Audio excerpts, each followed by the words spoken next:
बहुत अच्छा चैप्टर आएंगे क्लास 12th के अंदर। बहुत बेसिक से मैं आपको पढ़ाने वाला हूं। आपको शायद एक भी चीज का मैं डाउट नहीं छोड़ूंगा। हमारे पास सफिशिएंट अमाउंट ऑफ लेक्चर है, कहीं दिक्कत लेने की जरूरत नहीं है कि हर्षित सर तेज पढ़ाओ। मैं बढ़िया पढ़ाऊंगा, शानदार पढ़ाऊंगा, एनसीईआरटी भी पढ़ाऊंगा। तो आपको अपना दिमाग बिल्कुल यूज नहीं करना है। मतलब एक होता है ना, जब मूवी देखने जाते हो ना तो बिल्कुल आराम से चिल होके बैठते हो, बस ऐसे चिल होके बैठना, बिल्कुल मस्ती से बैठना, बस आराम से बैठना, बस है ना, मस्त तरीके से। खाना पीना खाने की क्लास के अंदर कोई जरूरत नहीं है, बस मुझे सुनते रहना, ठीक है। तो सबसे पहले तो हमेशा की तरह स्वागत करता हूं आप सभी लोगों का लक्ष्य बैच जो कि 2027 का है। मेरा नाम है हर्षित ठाकुरिया। आप जानते हैं हर्षित ठाकुरिया, नो डाउट। अब तो बहुत पुरानी यादें हो गई तो बहुत अच्छी यादें हो गई। तो और हम लोग बहुत बढ़िया तरीके से बॉटनी को पढ़ेंगे, बहुत अच्छे से पढ़ेंगे। मैं आपको दोनों टर्म्स लिखवाऊंगा, इंग्लिश भी लिखवाऊंगा और हिंदी भी लिखवाऊंगा। तो आप दोनों टर्म्स को मेरे साथ साथ याद रखोगे। बेटा याद रखना, मैं खुद हिंदी मीडियम से था, मगर मैंने ये सोचा कि अगर इंग्लिश मीडियम को मैं अपने आप की ताकत नहीं बनाऊंगा ना तो कहीं ना कहीं दिक्कत हो जाएगी। तो आपका जो पेपर है वो आपको पता है इंग्लिश और हिंदी दोनों ही मिलेगा आपको। सो अपन दोनों ही टर्म्स को यूज करेंगे, बहुत आसान हो जाएगा दोनों टर्म्स को। बट मेरे साथ साथ बिल्कुल पढ़ते रहना। बस कर दूं चालू? अगर एक बार सच में आप लोग कहते हो ना चालू कर दो, यूं कह दो हर्षित सर स्टार्ट करो बस और मस्त रहो, मस्त कर दो। अपने बारे में भी बहुत कुछ बताऊंगा बैच के अंदर। अरे यार बात होती रहेगी ना, आज थोड़ा पढ़ते भी हैं, मजा तो पढ़ने में भी आएगा ना। तो आ जाओ जरा से फटाफट से। देखो दोस्तों, हम लोग आज एग्जैक्ट जिस चीज को स्टार्ट करने वाले हैं, मैं पहले इस चीज को क्लियर कर देता हूं कि हम लोग स्टार्ट करने वाले हैं ये जो है क्लास 12th। आप थोड़ी देर के लिए आप सामने देखना, मैं भी चश्मा हटा देता हूं क्योंकि अब पढ़ाई की बात कर रही है, ठीक है। क्लास 12th में जो है चैप्टर्स वगैरह उसके बारे में हम सारी बात करेंगे। क्लास 12th के चैप्टर क्लास 11th के चैप्टर से आसान है, ठीक है। अगर आपने क्लास 11th के चैप्टर्स में किसी भी चैप्टर में कहीं ना कहीं कोई भी डाउट होगा तो टेंशन बिल्कुल मत लेना। मैं क्लास जैसे ही आपकी 12th कंप्लीट हो जाएगी उसके बाद अपन क्लास 11th का भी एक रैंडम रिवीजन मार देंगे। तो दोनों काम आपके पूरे हो जाएंगे, 11th भी 12th भी। जहां पर क्लास 11th का कोई भी बेसिक पॉइंट काम में आएगा वो मैं यहीं पे ही आपको क्लास 12th में ही पूरा कर दूंगा। तो वहां पे भी टेंशन नहीं लेनी है, ठीक है। अब आपको क्लास 12th में करना क्या क्या है, मैं कुछ चीजें आपको बताऊंगा जो आपको मेरे साथ साथ करनी है। सबसे पहली बात तो आपको ये पॉइंट याद रखना है, और ये पॉइंट जो मैं आज पहली क्लास में आपको बता रहा हूं, इसके बाद हम इन पॉइंट्स के बारे में कभी डिस्कस नहीं करेंगे। अब आपको ऐसे पढ़ना है। पहला पॉइंट तो यह है दोस्तों, मेरे साथ नोट नहीं करना है, बस समझना है। क्लास में समझना है,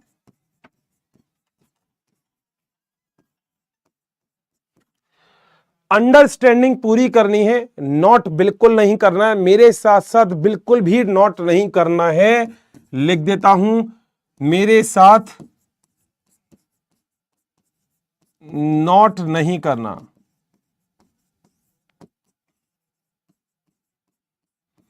तो सर कब करना है? क्लास के बाद। आप क्लास के बाद नोट करें, इससे 2 बार आपका रिवीजन हो जाएगा। नोट करना है। हैंडराइटिंग मेरे ख्याल से क्लियर होगी, हैंडराइटिंग में कहीं कोई दिक्कत नहीं होगी, सब कुछ बिल्कुल सॉर्टेड चल रहा है, ठीक है। तीसरी बात, अगर मैं यहां पे चलूं तो यहां पे मेरे ख्याल से शायद कमेंट्स नहीं आ रहे हैं, कुछ दिक्कत हो रही है। यहां पे कमेंट्स आ रहे हैं क्या? नहीं ना, मैं दिखाई दे रहा हूं भैया। सर बोलना एक मिनट, शायद रुक गया, बोलो। कमेंट्स रुक गए थे, चलो आ गया ना। अब रुक गया था वो, ऐड आ गए थे, रुक गया था वो, ठीक है भाई। सो मेरे ख्याल से अब तो मैं सबको दिखाई दे रहा हूं ना बढ़िया तरीके से, ठीक है। अच्छा, ऐड आ गए थे, ऐड आ गए थे, ऐड आ गए थे, ठीक है, ऐड आ गए थे। ओके ओके, ठीक है भाई, ठीक है। वो मेरे को आइडिया नहीं लगा, मुझे भी लगा था आप पता नहीं एकदम से कहाँ चले गए। मैंने कई बार चला चेक कर लेता हूँ तुम लोग कहाँ चले गए हो। ऐड आ गए तो कोई दिक्कत नहीं है, जरा आप यहाँ पे आ जाओ, ठीक है। तीसरा और सबसे इंपॉर्टेंट चीज जो आपको बात करनी है वो ये है, एनसीईआरटी की रीडिंग लगानी है। एनसीईआरटी करना है। हम चैप्टर के साथ साथ चैप्टर के पीवीआई क्यूज भी करेंगे, यानी कि हम प्रीवियस ईयर के क्वेश्चन भी करने वाले हैं। जो प्रीवियस ईयर यानी कि लास्ट ईयर के जो क्वेश्चन होंगे ना, हम वो भी बहुत अच्छे से करने वाले हैं यहाँ पे। तो लगभग ये सारी चीजें आपको मेरी क्लास में देखने को मिलेगी, ठीक है। और हम लोग एक छोटा सा काम और करेंगे कि क्लास 11th के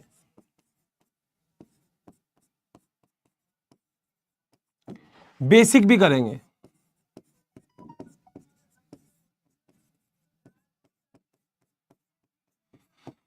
डन है यहां तक?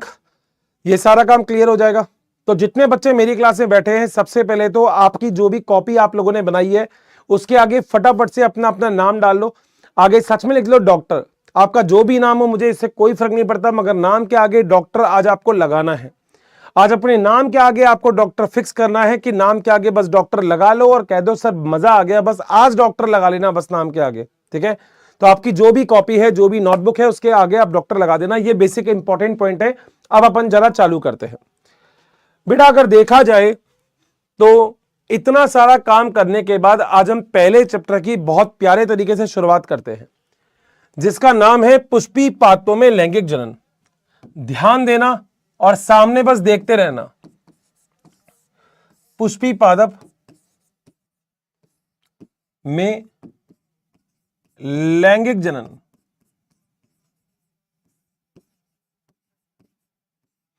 हैंडराइटिंग मेरे ख्याल से आपको बिल्कुल क्लियर दिख रही है। हैंडराइटिंग में कहीं कोई दिक्कत नहीं आएगी। आपसे तो अच्छी है भैया हैंडराइटिंग, है ना? कुछ तो ऐसे कहेंगे यार हर्षित सर यार हैंडराइटिंग अच्छी नहीं है। बेटा देख तेरे से तो अच्छी हैंडराइटिंग है ना, ऐसा नहीं बोलने का कि हर्षित सर हैंडराइटिंग अच्छी नहीं है। इतनी बेकार भी नहीं है बेटा, मैं मानता हूं इतनी अच्छी नहीं होगी, मगर बेटा इतनी बेकार भी नहीं होगी कि तुझे मेरे से दिक्कत आए। तो यूं कि हर्षित सर मजा नहीं आया हैंडराइटिंग में, तो हैंडराइटिंग तो मेरे ख्याल से तुझे मजा आ जाएगा। ठीक है, इसको इंग्लिश में हम क्या बोलते हैं? इंग्लिश में बोलते हैं सेक्सुअल रिप्रोडक्शन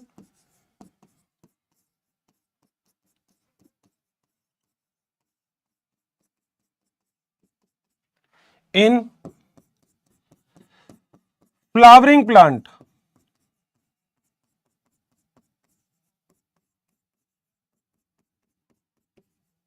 डन है? ये एग्जैक्टली हमारा चैप्टर है जिस चैप्टर को हमने को पढ़ना है। मैं फिर आपसे कह रहा हूं थोड़ी देर के लिए कोशिश बस ये करना कि अपने दिमाग को इधर उधर नहीं लगाओ, मेरी बात बस आपको ध्यान से सुननी है। ठीक है, बहुत अच्छे से मेरी बात को ध्यान देना है, मेरे हर एक पॉइंट को सुनना है आपको। देखो मैं क्या बोल रहा हूं बेटा। एग्जैक्टली अपने क्लास 11th में कई सारे चैप्टर हैं। अपने क्लास 11th में चैप्टर के अंदर अगर देखा जाए तो आपको यहां पर यह भी पता लगेगा कि एक पीढ़ी से दूसरी पीढ़ी में आखिर गुण कैसे जाते हैं। क्लास 11th में अगर आप पढ़ोगे तो आपको यह भी पता लगेगा कि अगर पादप के अंदर पुष्प का निर्माण कैसे होता है। आपने देखा होगा आम के पौधे के पेड़ के अंदर हमेशा आम के ही फल आते हैं। ऐसा आपने कभी नहीं देखा होगा कि आम में अखरोट लटक रहा है, नहीं ना। तो हम एक वाली बात में तो बहुत अच्छे से क्लियर हो गए। आप लोगों को बहुत सारे छोटे छोटे क्वेश्चनों के आंसर मैं आज ही दे दूंगा।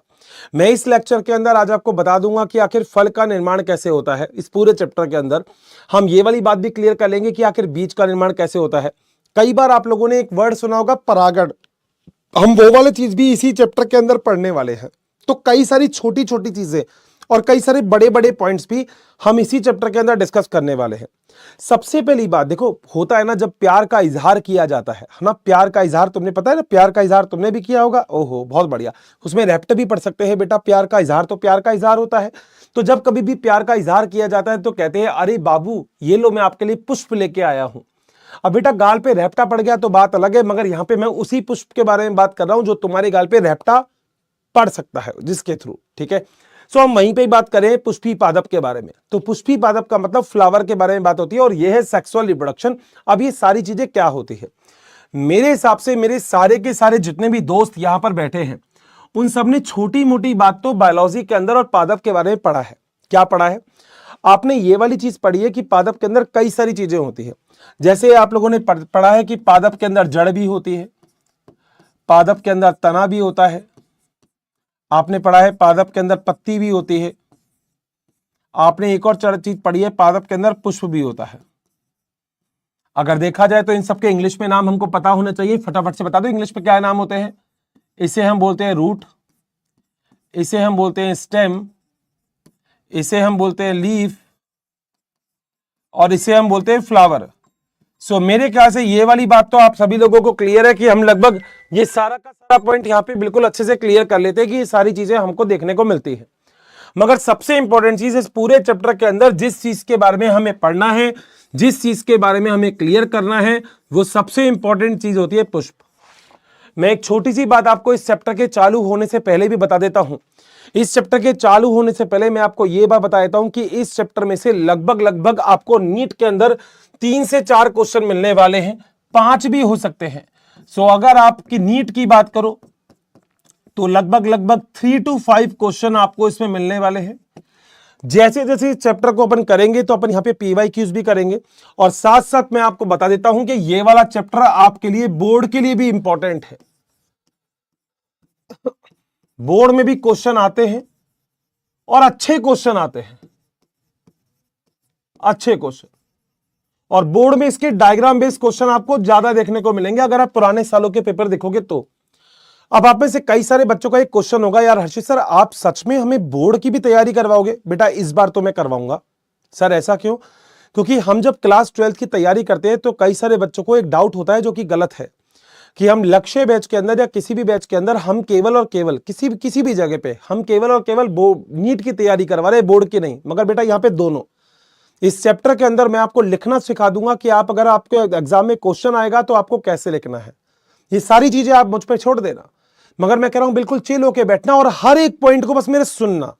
देखो आप स्कूल के अंदर कैसे भी पढ़ते हो मुझे फर्क नहीं पड़ता, स्कूल के अंदर टीचर लिखवाता रहता है, आप लिखते रहते हो, मगर नो डाउट मैं अभी आपसे बोल रहा हूं, अब आपको बस मेरे साथ लिखना नहीं है।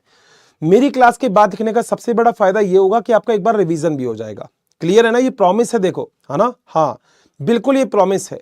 मैं कोशिश करूंगा कि आपको मैक्सिमम क्लास सारी की सारी लाइव दूं, मगर मैं फिर आपसे बोल रहा हूं आपको बस हर्षित सर पे एक ट्रस्ट करना पड़ेगा। आपको इसके बाद कहीं और पढ़ने की जरूरत नहीं है। आप इधर उधर यूट्यूब मत खंगालना, आप ऐसा दिमाग ही मत लगाना ये वो। आप कहोगे हर्षित सर आपने कितनी बेसिक से हमें क्लियर कर दिया, आपका 0 भी होगा ना अगर सब्जेक्ट में, मैं आपको ऊपर ले जाऊंगा। मगर फिर बोल रहा हूं कुछ दिमाग मत लगाना, सामने देखते रहना। तो 2 इंपॉर्टेंट पॉइंट तो मैंने यहां पे बता दिए कि ये वाला चैप्टर जो होता है ये बोर्ड में भी अच्छे क्वेश्चन आते हैं और नीट में लगभग 3 से 5 क्वेश्चन आपको इस चैप्टर में से देखने को मिल सकते हैं। ठीक है सर, चैप्टर के बारे में हमें क्लियर हो गया है कि हमें जड़ नहीं पढ़ना, हमें यहां पे ना पढ़ना है तना, हमें ना पढ़नी है पत्ती, हमें बस एक चीज पढ़नी है जो हमें पढ़नी है पुष्प। हमें बस यही चीज पढ़नी है इस पूरे चैप्टर के अंदर। क्लियर हो गई ये वाली बात भी? 2 बातों में तो कोई दिक्कत नहीं है। ठीक है, तो सर ये जड़ तना पत्ती के बारे में बेटा कुछ पढ़ना ही नहीं है, ना अभी ये पढ़ना है, ना ये पढ़ना है, ना ये पढ़ना है, आपको बस ये पढ़ना है। पहला बात क्लियर हो गई? ठीक है। अब हर्षित सर आपने जो चैप्टर लिखा ना उसका नाम है पुष्पी पादप, तो आखिर ये पुष्पी पादप क्या होते हैं?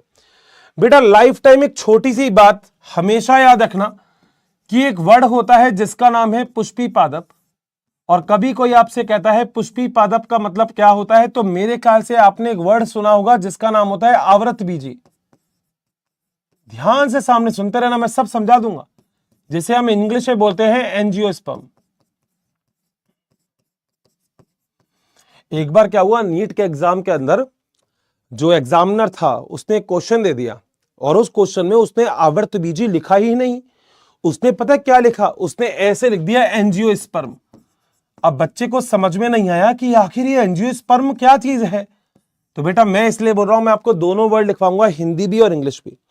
तो बेटा बाजार के अंदर जाओगे तो पादप कई सारे प्रकार के होते हैं, आपने देखे भी होंगे पादप कई सारे प्रकार के, मगर कुछ ऐसे पादप होते हैं जिनमें आपको पुष्प खिलते हुए दिखाई देते हैं, वाह मजा आ जाता है। वैसे ये जिन पादप में आपको पुष्प देखने को मिलते हैं ना, हमेशा याद रखना वो वाले पादप और कुछ नहीं, वो वाले पादप एग्जैक्टली क्या होते हैं, आवर्त बीजी पादप होते हैं। तो आवर्त बीजी पादप का मतलब ऐसे पादप होते हैं जिनके अंदर पुष्प पाए जाते हैं। तो जिन पादप में पुष्प होगा उसे हम आवर्त बीजी पादप कह देंगे। सर पहला पॉइंट आपका क्लियर है, बहुत ही बढ़िया। मगर चैप्टर एक और बात बोलता है, ये चैप्टर आपसे एक और चीज कहता है कि यहां पे एक जनन के बारे में बात है जिसका नाम है लैंगिक जनन। देखो मैंने अभी चैप्टर चालू नहीं किया, मैं चैप्टर चालू करने से पहले चैप्टर के बेसिक्स आपको क्लियर कर रहा हूं। अभी तो केवल नाम पे चल रहे हैं, अपन नाम पे चल रहे हैं, फिर तो इसका काम देखेंगे। अच्छा, लैंगिक जनन का मतलब क्या होता है? बेटा तुम लोगों का निर्माण कैसे हुआ लैंगिक जनन में ना, ये तुम पढ़ने वाले हो, जूलॉजी में चैप्टर आएगा लैंगिक जनन, तो मैं तो पुष्प वाला चैप्टर पढ़ा रहा हूं लैंगिक जनन। अब जो भी तुमको जूलॉजी पढ़ाएगा वो तुम्हें पढ़ाएगा कि लैंगिक जनन इंसान में कैसे होता है। मगर विश्वास करना दोनों ही बड़े गजब के और बहुत ही शानदार वाले प्रोसेस है। बट यहां पे सबसे इंपॉर्टेंट चीज हो जाती है, हर्षित सर ये लैंगिक जनन क्या चीज होती है, ये हमें आज तक समझ में नहीं आया, थोड़ा सा इसमें प्रकाश डाल दो। इंटरेस्टिंग टॉपिक है ये तो। सर बताओ ना जरा ऐसा कैसे होता है। सुनो, आप सभी लोगों को एक छोटी सी बात पता होगा लैंगिक जनन के बारे में। अगर मैं कहूं तो मैं इस लैंगिक जनन वाले टॉपिक को कहूं तो एक अलग पेज पे थोड़ा सा समझा दूं। बिल्कुल सर आप समझा सकते हो, तो लो बेटा मैं यहां पे एक वर्ड लिख रहा हूं जिसका नाम है लैंगिक जनन। ध्यान से सुनना, जैसे, और ये तुम्हारे जूलॉजी में भी काम में आएगा कि लैंगिक जनन क्या होता है। तो ध्यान से सुनना, इंग्लिश में हम इसे बोलते हैं सेक्सुअल रिप्रोडक्शन। हैंडराइटिंग में तो कोई दिक्कत नहीं है ना। अगर हैंडराइटिंग बिल्कुल अच्छे से क्लियर है तो कमेंट बॉक्स में दिल विल बना देना एक बार, तो मुझे क्लियर रहेगा कि तुम्हें मेरी हैंडराइटिंग तो इतनी बुरी नहीं लग रही। तुम कह दोगे हर्षित सर ये हैंडराइटिंग तो हम झेल लेंगे। बेटा लैंगिक जनन का मतलब क्या होता है, बड़ा इंपॉर्टेंट होता है। मैं तुम्हें ज्यादा डिटेल में लेके ही नहीं जा रहा, मैं तुम्हें इतने प्यार से टॉपिक पूरा करवा दूंगा कि आप कहोगे वाह इतना इजी बायोलॉजी हो सकती है। सुनो, आपको दो चीजें पता है हमेशा से। आपको पता है एक चीज होती है जिसे हम नर बोलते हैं और एक चीज होती है जिसे हम मादा बोलते हैं। क्या सभी लोग जानते हैं नर और मादा? कोई दिक्कत है? सभी लोग ये वाली चीज भी जानते हैं कि जो नर होता है उसे हम मेल बोलते हैं और जो मादा होती है उसे हम फीमेल बोलते हैं। अरे हर्षित सर ये तो बड़े इंपॉर्टेंट, बहुत बेसिक है। देखो ये मत कहना अब हर्षित सर ये तो आप बहुत बेसिक से पढ़ा रहे हो। देखो अब हो सकता है तुमको ये चीजें आती हो, मगर अपन तो ऐसे ही पढ़ेंगे बिल्कुल जीरो से ही, तभी तो मजा आएगा, तभी तो नीट के अंदर सारे क्वेश्चन करोगे ना। तो इसलिए ध्यान से सुनना, इस बार बोर्ड भी है, फिर बोल रहा हूं बोर्ड है, कॉपी ऐसे बनवा दूंगा ना तुम्हारे टीचर भी ये बोल देंगे भैया कहां पढ़ रहा है बता तो दे, तो तुम कहेंगे आए मजा आ गया। बस इतनी सी बात है ना, बस और कुछ नहीं। आ जाओ। नर मादा के लिए बायोलॉजी के अंदर दो सिंबल होते हैं। नर के लिए आप ऐसा सिंबल बनाते हो और मादा के लिए आप ऐसा सिंबल बना देते हो। ये सिंबल होते हैं नर और मादा के, याद रखना हमेशा। नर और मादा के ऐसे सिंबल आपको बने हुए आगे भी दिखाई देंगे, आगे वाले चैप्टर्स में काम आने वाली बातें हैं। ठीक है, ओके, मजा आ गया। आ जाओ। अब नर में बेटा जो नर जनन अंग होता है ना, उसमें एक चीज बनती है जिसे हम बोलते हैं शुक्राणु। मेरे ख्याल से आप लोगों ने, सभी लोगों ने इसका बात सुना होगा, जिसे हम स्पर्म बोलते हैं। सुना है क्या? इसे बोलते हैं शुक्राणु। हाँ सर सुना है सर हमने, ठीक है। और मादा के अंदर अगर तुमने सुना है तो तुम लोगों ने सुना होगा, कमेंट बॉक्स में लिखते रहना क्या सुना है। एग सेल, इंग्लिश में अंड कोशिका या अंडाणु बोल सकते हैं। सर बिल्कुल सही बात है हर्षित सर, मजा आ गया, क्या बात है, बिल्कुल आसान है। ठीक है, ये नर दोनों कोशिकाएं हैं, एक तो मान लो नर है उसके अंदर होगी, एक मादा है उसके अंदर होगी। शादी ऐसी ही तो होती है लड़के लड़के के बीच में। आपको ने देखा होगा मार्केट के अंदर आजकल, मैं तो इसी से ही प्यार करता हूं, मैं तो इसी से ही शादी करूंगा। तो बेटा वो तो एक अलग बात होती है, मगर नॉर्मली शादी एक लड़का और एक लड़की के बीच में होती है। लड़का और लड़की के बीच में अगर शादी होती है तो उसके द्वारा आगे बढ़िया प्रोजनी मिलती है, मतलब अच्छी वंश आगे अच्छा बढ़ जाता है। सही बात है ना? हाँ, तो यहां पे नर और मादा वाली बात है। नर के पास शुक्राणु, मादा के पास अंडाणु। अब जब इन दोनों की शादी में करवा दूंगा ना, तो शादी करवाने वाले प्रोसेस को बायोलॉजी में एक नाम बोलते हैं, जिसे हम क्या बोलते हैं, प्यार से बोलते हैं निषेचन, और इंग्लिश में बोलते हैं फर्टिलाइजेशन। बोलो बात सही है? तो नर और मादा के बीच में ये निषेचन, मतलब तुमने देखा होगा जैसे मम्मी पापा होते हैं, ठीक है, जैसे तुम्हारी भी कभी शादी होगी तो मान लो तुम लड़का लड़की कुछ भी हो, अब तुम लड़के हो ना, तो तुम्हारे अंदर से शुक्राणु जाएंगे, लड़की जो है लड़की के अंदर से अंडाणु जाएगा, शुक्राणु अंडाणु आपस में मिल जाएंगे और एक नए जीव का निर्माण कर लेंगे, नई कोशिका का निर्माण कर लेंगे। और बायोलॉजी में इस कोशिका को हम क्या बोलते हैं? इस कोशिका को बोलते हैं जायगोट, और जायगोट को इंग्लिश में बोलते हैं युग्मनज। बोलो बात सही है? यहां तक पॉइंट क्लियर हो गया? ये जो नर और मादा, ये जो दोनों कोशिका होती है ना, इनका निर्माण जिस विभाजन से होता है उसे हम बोलते हैं अर्धसूत्री विभाजन। पढ़ा होगा? नहीं पढ़ा तो आज बता भी दूंगा, ये भी टेंशन नहीं मत लेना बिल्कुल भी। इनका निर्माण अर्धसूत्री विभाजन से होता है, इनका निर्माण अर्धसूत्री विभाजन द्वारा होता है। सभी लोगों को पता होगा अर्धसूत्री विभाजन का मतलब क्या होता है। अर्धसूत्री विभाजन का मतलब होता है मियोसिस। अब मैंने आपसे बोला था, वैसे आपने मेरे ख्याल से ब्रिज कोर्स पढ़ा था, आपने नहीं पढ़ा था तो भी कोई टेंशन नहीं है, मैं यहीं पे आपको बताऊंगा क्या होता है। पहले तो बताओ ये वाला पॉइंट क्लियर हो गया? क्या क्या? देखो ये मान लो अंड कोशिका है, अंडाणु है, ये शुक्राणु है, शुक्राणु अंडाणु दोनों मिल जाएंगे आपस में, तो एक नए जीव का निर्माण होगा, एक जायगोट का निर्माण होगा। बोलो बात समझ में आ गई? कोई दिक्कत तो नहीं है? बिल्कुल क्लियर है। मगर हर्षित सर आपने यहां पे एक बात लिखी है सर अर्धसूत्री विभाजन, ये समझा दो सर, 11th ना बड़ी बर्बाद गई थी। पहले तो यहां पे फटाफट से बता दो अर्धसूत्री विभाजन पता है क्या? नहीं पता तो मैं बैठा हूं, मैं तो बताऊंगा ही। आ जाओ, अभी तो चैप्टर का नाम ही समझ रहे हैं अपन, टेंशन ही मत लेना, बिल्कुल बेसिक, कोई जल्दबाजी नहीं है। दोस्त अर्धसूत्री विभाजन क्या होता है इसको समझ लो।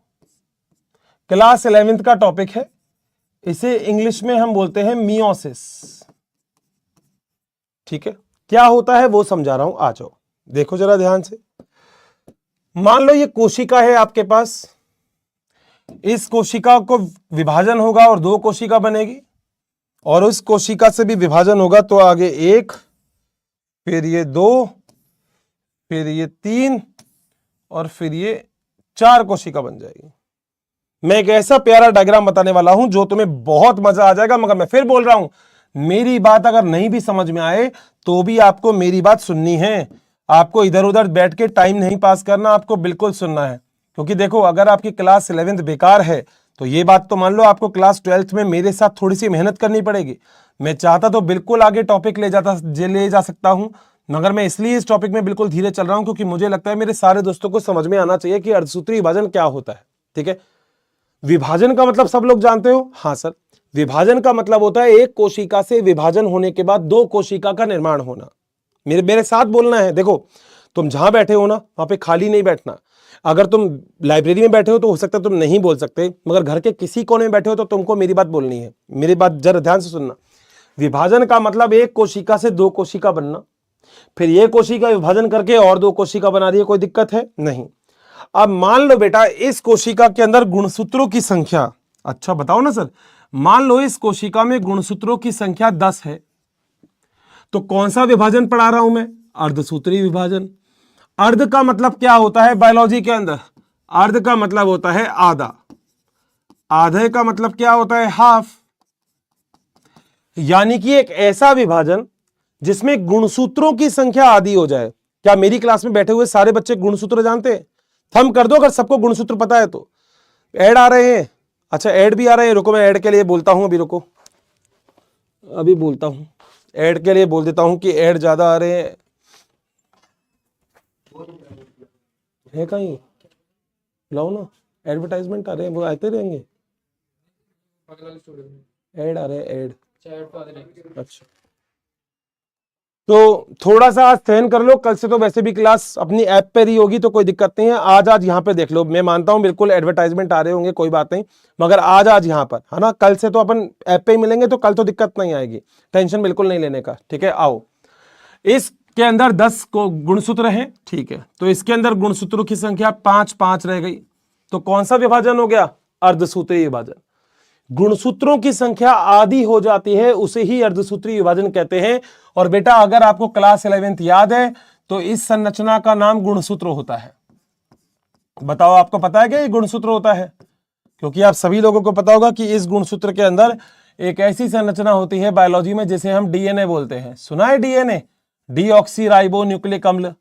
नहीं भी सुना तो भी कोई बात नहीं है, आगे आएगा। तो ये संरचना होती है जिसे हम गुणसूत्र बोलते हैं। सही बात। तो अगर एक कोशिका है, उस कोशिका का विभाजन करके दो कोशिका बन गई, इसके बाद इस कोशिका का भी विभाजन करूंगा तो यहां पे भी 5 लिख दिया, यहां पे भी 5 लिख दिया, यहां पे भी 5 लिख दिया, यहां पे भी 5 लिख दिया। सही है। अब मैं बायोलॉजी की ताकत बताऊं, विश्वास करना, मैं क्लास 12th की पूरी बायोलॉजी डायग्राम से खत्म कर दूंगा, मजा आ जाएगा आपको। आप मेरे से ये खुद बोल दोगे, हर्षित सर यार पहली बार देखा है बिना थ्योरी के आप लोग डायग्राम से क्लियर कर रहे हो। मैं बता रहा हूं, अपन नीट पे ताबड़तोड़ करेंगे जब, मगर सामने देखना। देखो, अब ध्यान से देखना, वह विभाजन ही तो हो रहा है, टूट रही है कोशिका, हाँ, जिसमें बनने वाली ये कोशिका बन रही, इसे हम डॉटर सेल बोलते हैं। और वैसे हम इन्हें बोलते हैं संतति कोशिका। क्या बोलते हैं? इसे बोलते हैं संतति कोशिका।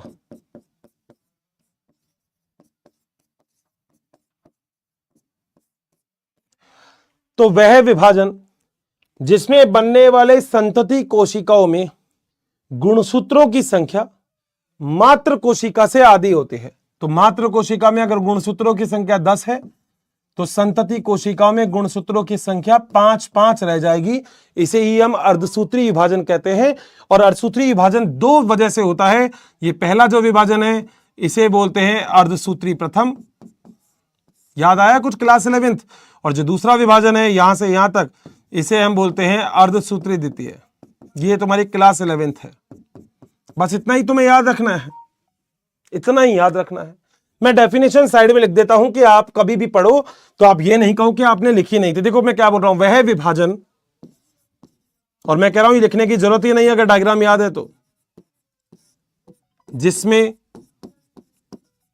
बनने वाली कौन सी कोशिका? संतति कोशिका।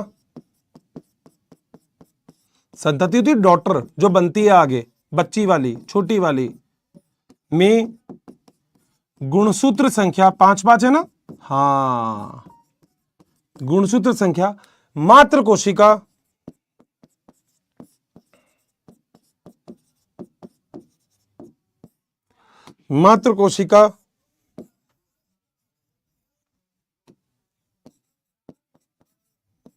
में गुणसूत्र संख्या के आदि होती है।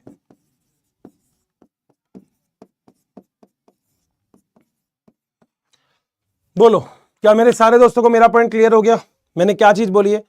मैंने बोला वह विभाजन जिसमें बनने वाले संतति कोशिकाओं में गुणसूत्रों की संख्या मात्र कोशिका से आधी होती है, उसे हम अर्धसूत्री विभाजन कहते हैं। सही है। और ये जितनी भी कोशिका बनती है ना, ये सारी की सारी कोशिका बनती है अगुणित, क्योंकि इसमें गुणसूत्र आगे होते हैं। अगुणित, अगुणित को इंग्लिश में बोलते हैं हैप्लॉइड, और हैप्लॉइड में गुणसूत्र संख्या क्या होती है? एन, छोटा एन। तो पता क्या मतलब हो गया? ये मैंने इतनी सारी बात क्यों बताई? शुक्राणु मतलब अगुणित कोशिका छोटा एन, अंडाणु मतलब अगुणित कोशिका छोटा एन, एन और एन मिलेंगे तो बताओ क्या बनेगा? 2n। तो युग्मनज जो होता है ये है 2n। लो भैया, कॉन्सेप्ट क्लियर हो गया। बताओ क्या पॉइंट क्लियर है क्या? फटाफट से बताओ क्या क्लियर है क्या? बेटा लास्ट में 5-5 कैसे आया उसका भी रीजन मुन्ना बता देता हूं, सुन। ये अर्धसूत्री, इसमें ढाई नहीं होगी नीचे वाली, क्यों? अर्धसूत्री जो द्वितीय होती है ना, वो समसूत्री के समान होती है। ये मत करना 5 में से ढाई। बेटा ज्यादा इंटेलिजेंट मत बनना इसमें ना, 5 से 5 ही बनेगी, ढाई मत करना, क्योंकि अर्धसूत्री द्वितीय समसूत्री के समान होता है। मैं लिख देता हूं यहां पे, तू टेंशन मत ले। अर्धसूत्री सेकंड समसूत्री के समान। ले अब पॉइंट बोलो, अब पॉइंट क्लियर है? अब तो तेरे को लिख भी दिया मैंने वो पॉइंट जो तुम टेंशन ले रहे थे कि लो हर्षित सर ये कैसे हो गया। बताओ क्या पॉइंट क्लियर है? 100%। तो अगर ये द्विगुणित कोशिका है तो ये अगुणित आ गई, पहली बात। ये एन है तो युग्मनज 2n बन गया, क्योंकि निषेचन का मतलब ये एक कोशिका शुक्राणु, ये एक कोशिका अंडाणु, शुक्राणु अंडाणु, शुक्राणु अंडाणु, शुक्राणु अंडाणु, शुक्राणु अंडाणु, शुक्राणु अंडाणु, और ये जो कोशिका बनी ये बनी युग्मनज। बोल, क्या मेरा पॉइंट क्लियर है दोस्त? पॉइंट में कहीं कोई कैसी भी किसी तरीके की भी दिक्कत तो नहीं आई? मजा आ गया कॉन्सेप्ट को क्लियर करने में? पक्का सर मजा आ गया, आ जाओ फिर। सर बहुत अच्छा लग रहा है। तो ये वाली बात क्लियर हो गई। पुष्पी पादप क्या होते हैं? जिनमें पुष्प को पैदा करने की क्षमता होती है वो पुष्पी पादप होते हैं। बिल्कुल सही। ये वाला पॉइंट भी लो, लिख देता हूं। पादप जो पुष्प को पैदा करने में सक्षम हूं। बताओ पहले तो डन कर दो यहां तक। अगर सादा का सारा पॉइंट बिल्कुल आप लोगों को क्लियर है, कहीं कोई दिक्कत नहीं है तो बता दो बिल्कुल क्लियर है, तो अपन आगे चल सकते हैं। चलें आगे, एक बार डन कर दो सारी बात क्लियर है तो। मैंने अभी तक, क्या पानी पी सकता हूं? ओके। मैंने अभी तक आपको कुछ आगे बताया ही नहीं। मैंने बस आपको इतनी बात बोली है कि पादप जो होता है उसे पुष्प पाया जाता है। तो जो पुष्प होता है वो सबसे इंपॉर्टेंट है और सबसे जरूरी बात यही है। तो पादप सबसे इंपॉर्टेंट है। पादप जिसमें पुष्प पाया जाएगा उसमें लैंगिक जनन होगा। लैंगिक जनन का मतलब लड़का लड़की दोनों जरूरी है। लड़का भी चाहिए लड़की भी चाहिए, शादी तभी होगी। ऐसा नहीं होगा कि लड़का लड़का शादी कर रहे, ना ना मुन्ना, ये नहीं। ये कहीं भी होगा, ये यहां नहीं होगा। इस चैप्टर में एंड में होगा। यहाँ पे ये भी बताऊंगा बिना शादी के भी बच्चे कैसे हो रहे हैं, यहाँ पे बताऊंगा, सब आएगा इसमें, लोड ही मत लो। मगर अभी तो ये चलना है।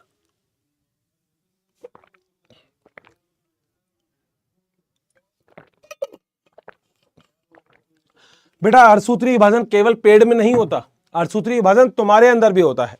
तो तुम भी कोई अलग नहीं हो। अगर मैं तुम्हारी बात करूं तो तुम्हारे अंदर भी अर्धसूत्री विभाजन होता है। ये बोलने वाली बात है। मैं तो पेड़ पढ़ाऊंगा तो इसके बारे में बात करूंगा, मगर ये सबके अंदर होता है, तुम्हारे अंदर, पशु पक्षियों के अंदर, पेड़ के अंदर, सबके अंदर, तो सबके अंदर आपको पाया जाएगा। चले, चलो आगे चलते हैं। अगली चीज क्या होती है, कभी भी अगर आज के बाद आपके दिमाग में क्वेश्चन आ जाए लैंगिक जनन, अब देखो हर एक पॉइंट इंपॉर्टेंट है जो मैं बोल रहा हूं यहां पे, देखो लैंगिक जनन इंग्लिश में क्या बोलते हैं, फटाफट से कमेंट बॉक्स भर देना, के द्वारा पुष्प व बीज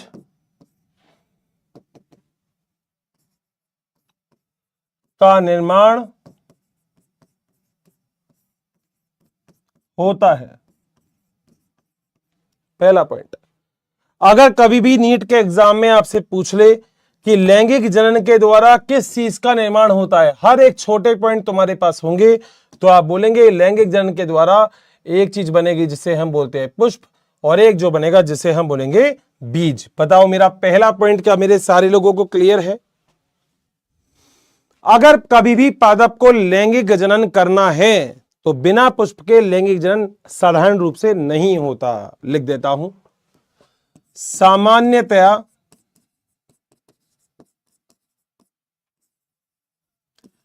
पादप में लैंगिक जनन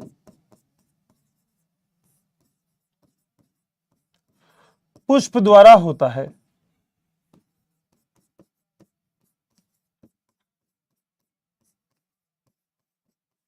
बोलो, सारे पॉइंट क्लियर हैं? बिल्कुल पक्का। अब बेटा हम लोग ना एक छोटी सी बायोलॉजी कभी कभी पढ़ते हैं, जो मैं आपको बात बोल रहा हूं वो आपके एनसीईआरटी में नहीं है, मगर मुझे लगता है कि आपके दिमाग की जो क्यूरियोसिटी होती है, जानने की जो इच्छा है, उसको अगर मुझे क्लियर करना है तो मुझे आपको बताना पड़ेगा। आप लोगों ने एक वर्ड सुना होगा, क्या सभी लोगों ने सुना है क्या, हार्मोन? अगर सुना है तो मुझे यहां पे डन कर देना, आपने वर्ड सुना है हार्मोन। अगर आप में से सबने एक वर्ड सुना है जिसका नाम होता है हार्मोन, तो आप सबको पता होगा कि आपके अंदर बहुत सारे हार्मोन पाए जाते हैं। सबने सुना होगा हार्मोन क्या होता है, सुना है ना? हाँ, जैसे कई लोग होते हैं जिनकी हाइट छोटी रह जाती है, तो हम लोग बोलते हैं वृद्धि हार्मोन की कमी है, इसके अंदर डेवलपमेंट वाले हार्मोन नहीं है। ऐसे कौन कौन है, देखो बुरा मत मानना मेरी बातों का, ऐसे कौन कौन है जो ऐसे हैं? सर ऐसे का मतलब जिनकी हाइट थोड़ी छोटी है। ऐसे कौन कौन है जिनकी हाइट बड़ी है? वैसे मेरे हिसाब से जिस उम्र के तुम लोग हो तो बेटा लोड लेना ही नहीं, हाइट वाइट सब हो जाएगी। कई बार कुछ बच्चों को टेंशन आती है कि हर्षित सर यार एक बात बोलनी है। मैंने कहा क्या यार, हाइट वाइट बढ़ जाती है ना सर, छोटी रह जाती है, दिक्कत हो जाती है। बेटा सबकी शादी हो जाती है, कोई टेंशन लेने की जरूरत नहीं है। हाइट छोटी हो या हाइट बड़ी हो, इससे कोई फर्क नहीं पड़ता। मैं फिर बोल रहा हूं, कोई फर्क नहीं पड़ता। मगर आप लोगों को यह जरूर पता होगा कि अगर हाइट छोटी है या हाइट बड़ी है तो फिर उसका रीजन क्या होता है? उसका रीजन है हार्मोन। हाँ सर, ये हमने हर्षित सर पढ़ा है, हार्मोन हमने पढ़ा है। बस पादप के अंदर भी एक हार्मोन है जिसको आज तक हम समझ नहीं पाए कि हार्मोन कहां होता है। आज तक हम समझ नहीं पाए कि वो हार्मोन कहां है। हम आज तक उसको आइसोलेट नहीं कर पाए, प्राप्त नहीं कर पाए। अच्छा सर सच में ऐसा? हाँ, और नहीं तो मैं मजाक थोड़ी ना कर रहा हूं। अरे सर सही बोल रहे हो। हाँ, तो ऐसा हार्मोन जो पादप में पुष्प को पैदा, मतलब पुष्प को डेवलप करने में हेल्प करता है, सहायता प्रदान करता है, ऐसे हार्मोन को मेरे प्यारों बोलते हैं फ्लोरिजन। क्या बोलते हैं, मेरे साथ बोलो, फ्लावर से कौन सा वर्ड निकला?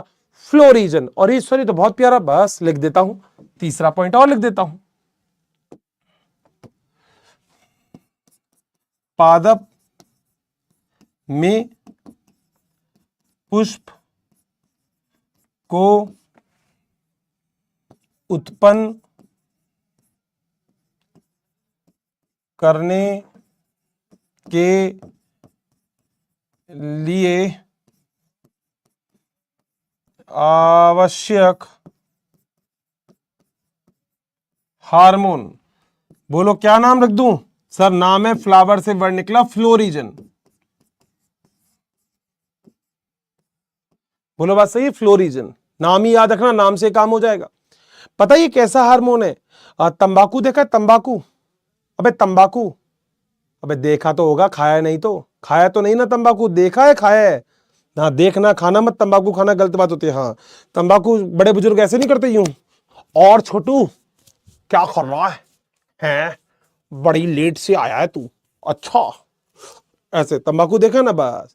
तो जो तंबाकू होता है ना, उसका जो पादप होता है, ठीक है, ध्यान से सुनना। हमने क्या देखा, मतलब ये बहुत प्यारी चीज बता रहा हूं मैं तुम्हें, मतलब कहीं सुनने को समझने को नहीं मिलेगी, मगर ये एक्स्ट्रा पॉइंट है जो मुझे लगता है आप लोग अच्छे से अगर सोचोगे तो आपको याद रखेगा। तंबाकू में खोज की गई थी इसकी। कैसे खोज की थी? बड़ा प्यारी चीज थी, सुनो। मान लो ये पुष्प है, ठीक है, और नीचे पादप पे पत्तियां हैं, ठीक है। जब हमने पादप की पत्तियों को काट दिया ना, तो हमने देखा कि ऊपर से पुष्प पैदा ही नहीं हुआ। मेरी बात ध्यान से सुनना, बिल्कुल मजाक नहीं, बात ध्यान से सुनना फोकस करके। सर क्या बोल रहे हो, दोबारा बोलो, बताता हूं। मान लो ये पादप है, इस पादप में यहां से पुष्प निकलने वाला था, ठीक है।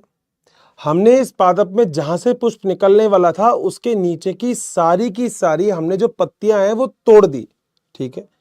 तो हमने देखा कि यहां से पुष्प पैदा ही नहीं हुआ। तो वैज्ञानिकों ने अनुमान लगाया, उन्होंने कहा यार इसका खास मतलब हमें पता लग गया क्या हुआ है। कह रहे क्या हुआ है? कह रहे पादप में एक ऐसा हार्मोन जो पुष्प को पैदा करता है, वो जहां पर पुष्प डेवलप होता है ना, उससे नीचे पत्तियों में डेवलप होता है। क्योंकि जब हमने पत्तियों को काट दिया तो वहां पे पुष्प पैदा ही नहीं हुआ, और ऐसे हार्मोन का नाम बायोलॉजी के अंदर जो रखा गया उसका नाम था फ्लोरिजन। बताओ क्या पॉइंट क्लियर है? डन कर दो अगर मेरी बात बिल्कुल क्लियर हो गई तो, बोलो सही है। और तुमने देखा होगा यहाँ पे बहुत सारे बच्चे अलग अलग जगह से होंगे, मगर मेरे ख्याल से आप लोगों में से ऐसे बहुत सारे बच्चे होंगे, और ये खुद तंबाकू में से के थे, ऐसे बहुत सारे बच्चे होंगे जो चंडीगढ़ से हैं, कश्मीर से है कोई। कश्मीर में एक गार्डन है मुगल गार्डन, बहुत सारे पुष्प डेवलप करते हैं। ऐसे चंडीगढ़ में अगर मैं गलत नहीं हूं तो एक गार्डन है जिसका नाम है रोज गार्डन। अरे हर्षित सर आपको कैसे पता? अब बेटा गया, शादी नहीं हुई बेटा, बारात में तो मैं भी गया हूँ। अब शादी तो नहीं हुई, बारात में तो गया ही हूं मैं। तो तुम्हारी भी मतलब, अब तुम्हें ये थोड़ी बता, तुम्हें भी पता है ना, शादी में जाते हो तो खाना खा के आते हो, ये तो तुम सबको भी पता है ना। बस इतनी ही चीज तुम्हें याद रखनी है। तो बेटा हम लोग क्या करते हैं, पुष्प का संवर्धन करते हैं। संवर्धन का मतलब कल्चर। तो पुष्प का कल्चर, कल्चर का मतलब होता है संवर्धन। जहां पे आप बागवानी वगैरह करते हो, पुष्प वगैरह डेवलप करते हो, उसे हम बोलते हैं फ्लोरीकल्चर। वाह सर, आपने एक बार में कितनी बढ़िया बढ़िया नाम चीज चालू कर दी, फ्लोरीकल्चर। बताओ कभी भूलोगे क्या? कोई भी पॉइंट भूल जाओगे तो बता दो। डन है, मोए मोए मत करना। हाँ बताओ क्या पॉइंट क्लियर है क्या? बस मेरे ख्याल से लगभग सारी बात क्लियर हो गई। इसमें सबसे ज्यादा इंपॉर्टेंट जहां से मुझे लगता है क्वेश्चन आने की संभावनाएं हैं, एक तो फ्लोरिजन, नीट के अंदर आने की ज्यादा संभावनाएं है इससे, और ये ऊपर वाला पॉइंट। ये दोनों पॉइंट मुझे लगते हैं नीट के लिए बड़ा इंपॉर्टेंट है। नीट में यहां से भी क्वेश्चन आ सकता है और नीट में यहां से भी क्वेश्चन आ सकता है। आप कहोगे हर्षित सर मगर एक बात पूछूं आपसे। मैंने कहा बोलो।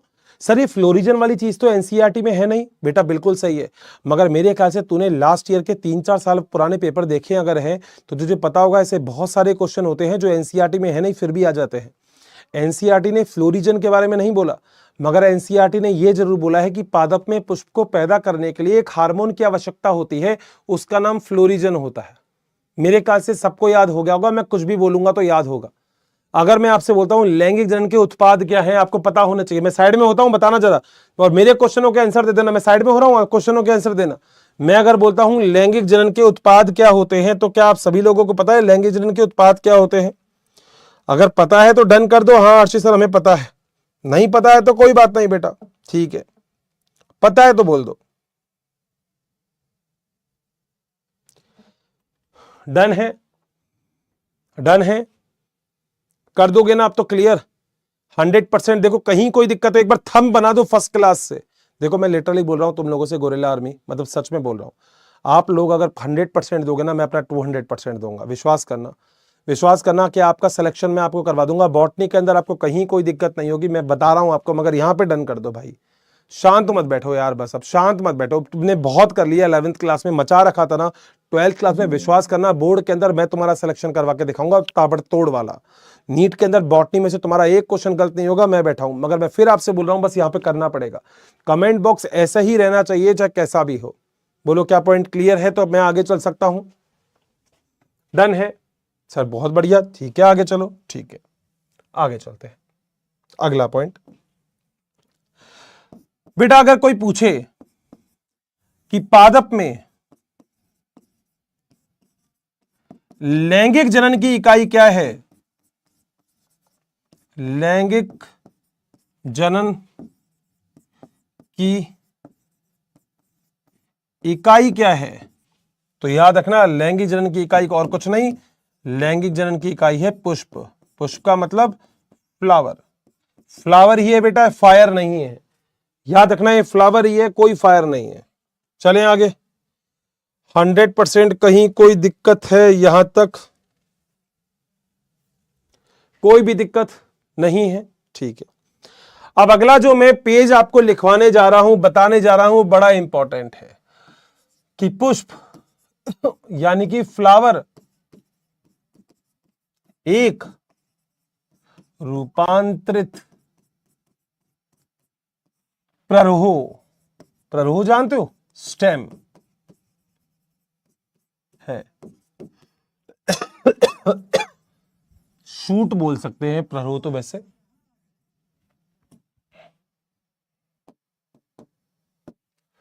रूपांतरित प्ररोह है।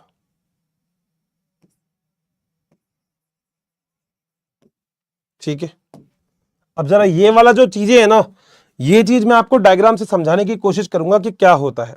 अब जरा ध्यान से सुनना, थोड़ी देर के लिए कोई बच्चा फिर कुछ नहीं लिखेगा, बस मेरी बात सुनेगा ध्यान से, पक्का सुनोगे ना? अब जरा सुनना, आपने कभी भी पादप देखा है? हाँ, तो पादप अगर आपने देखा है तो मेरे ख्याल से कुछ इस तरीके का पादप आपने देखा होगा। देखो ऐसा, ये ब्राउन कलर का पादप बना रहा हूं, ब्राउन कलर का, मान लो कुछ ऐसा पादप बना दिया, ठीक है। और इस पादप के अंदर अगर मैं गलत नहीं हूं तो आपने ऐसे भी कुछ संरचना देखी होगी, ऐसे, जहां से शाखाएं निकलती है, देखा था? हाँ, जिन जगह से शाखा निकलती है ना, उसे बायोलॉजी के अंदर बोलते हैं नोड। अरे हर्षित सर, ये तो हमने बात सुनी है, क्लास 11th में पढ़ा था। नहीं भी पढ़ा तो भी बता रहा हूं, जहां से शाखाएं निकलती है उस एरिया को बोलते हैं नोड। बोलो बात सही है? पहला पॉइंट क्लियर हुआ? हाँ सर। और दो नोड के बीच में जो जगह होती है उसे हम बोलते हैं इंटरनोड। मेरी बात मैं फिर बोल रहा हूं बेटा, बातें मत करना, बस मेरी बात सुनना, नहीं तो ये कहोगे हर्षित सर ये कैसे आ गया। ये होता है इंटरनोड।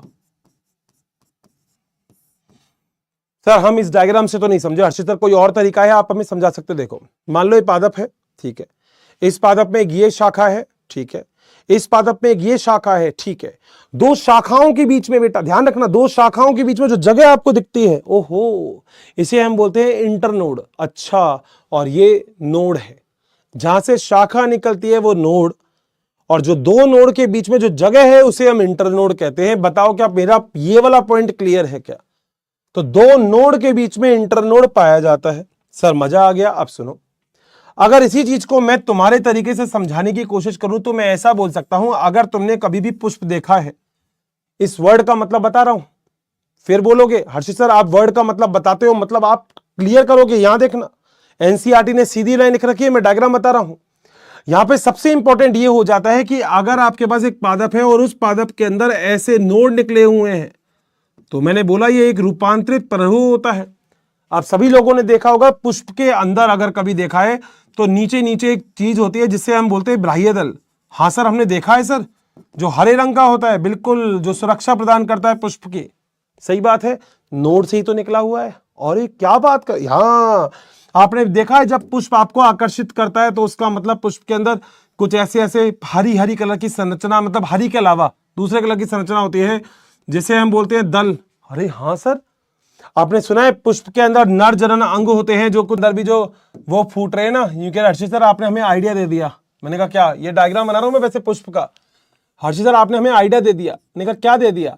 अरे सर आपने हमें आइडिया दे दिया कि अब कभी भी आप हमारे घर पे खाने के लिए आओगे तो हम ऐसे ही करेंगे आपके साथ। बेटा अब देखो, तुम मेरे दोस्त होंगे तो नहीं करोगे, अब तुम भी अगर दुश्मन निकल गए बेटा क्या कर सकता हूं फिर तो मैं? बताओ दोस्त हो या दुश्मन हो मेरे? सही से बताना क्या हो, मेरे दोस्त हो या मेरे दुश्मन हो? जल्दी से बता दो मेरे क्या हो तुम, दोस्त या दुश्मन? बता दो। दुश्मन वाले भी होंगे वैसे यहाँ पे तो। मैं तो तुम्हारा दोस्त हूं, है ना? हाँ दोस्त हो ना, हाँ दुश्मन नहीं बेटा, जानी दुश्मन बन जाऊंगा पर तुम्हें तुम्हारा। ये बेटा वर्तिका अगर होता है, पुष्प का डायग्राम बता रहा हूं, ये होती है बेटा वर्तिका, और नीचे ये जो होता है ना दोस्त, ये होता है अंडाशय। मैंने बोला था हम कोई भी डायग्राम बायोलॉजी बिना डायग्राम के अपन करेंगे नहीं, अपन जो भी कुछ करेंगे डायग्राम में लिखेंगे।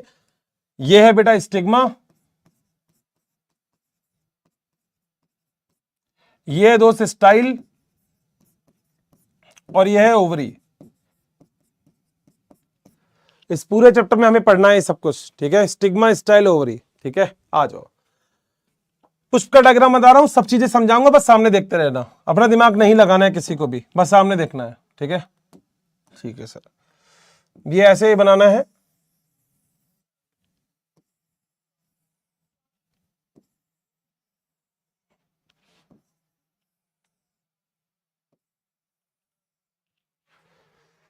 इसे हम बोलते हैं दल, जो रंग रंग बिरंगे होते हैं, रंगीन होते हैं, ठीक। इसके नीचे की तरफ एक और स्थल होता है ऐसे, नहीं ये गलत, इसे हम बोलते हैं पुष्पासन, और इसके नीचे ऐसे एक वृंत होता है।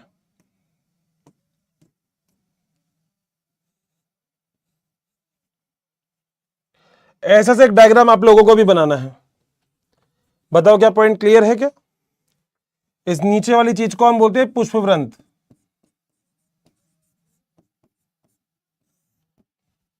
बोलो, बन जाएगा ऐसा डायग्राम 100%? कोई दिक्कत तो नहीं है? ठीक है जी। अब मेरी बातों को सुनते रहना बस।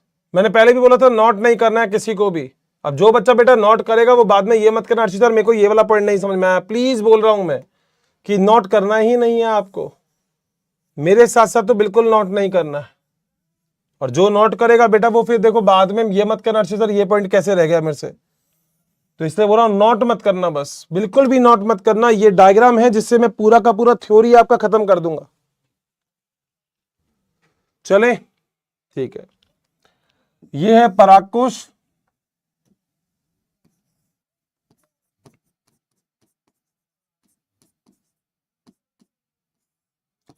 इसे हम बोलते हैं एंथर, और ये होता है पुतंतु या तंतु,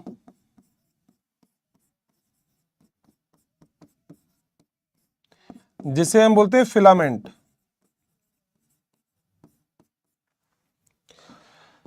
ये दोनों के दोनों नर के अंग हैं।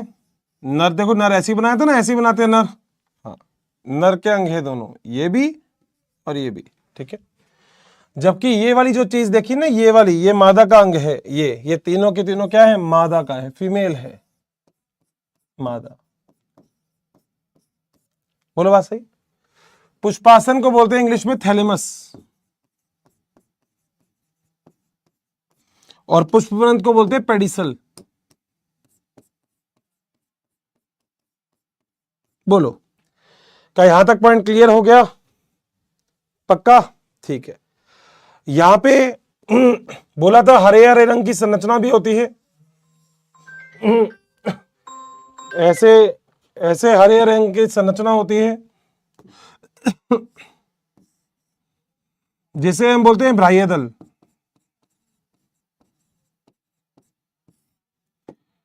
बाह्य दल को इंग्लिश में बोलते हैं कैलेक्स, और जो दल है इसे बोलते हैं कोरोला।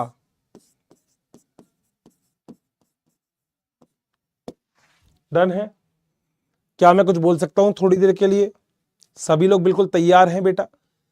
हाँ, अब जरा ध्यान से देखो, हाँ ध्यान से जरा मेरी बात सुनना, मैं बिल्कुल सामने हूं, साइड में हो रहा हूं मैं। हाँ वो सैपल और पेटल ही बोलते हैं, नीचे वाले को सैपल और ये होते हैं पेटल्स, बिल्कुल सही है, सैपल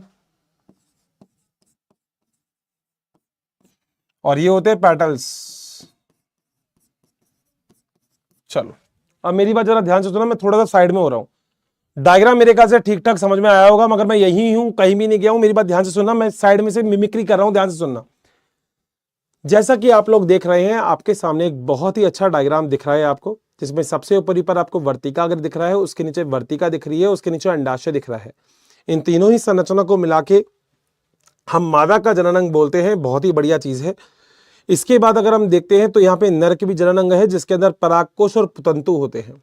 तो नीट के एग्जाम में कोई अगर आपसे ऐसा पूछे कि नर का पार्ट कौन सा है, तो आप बोलेंगे एंथर और फिलामेंट, मैंने इंग्लिश में भी लिख दिया। मादा का पार्ट कौन सा है, तो आप बोलेंगे स्टिग्मा स्टाइल ओवरी, मैंने वो भी लिख दिया। पक्का? अरे सुन रही हो ना? हाँ सुनते रहना, ठीक है।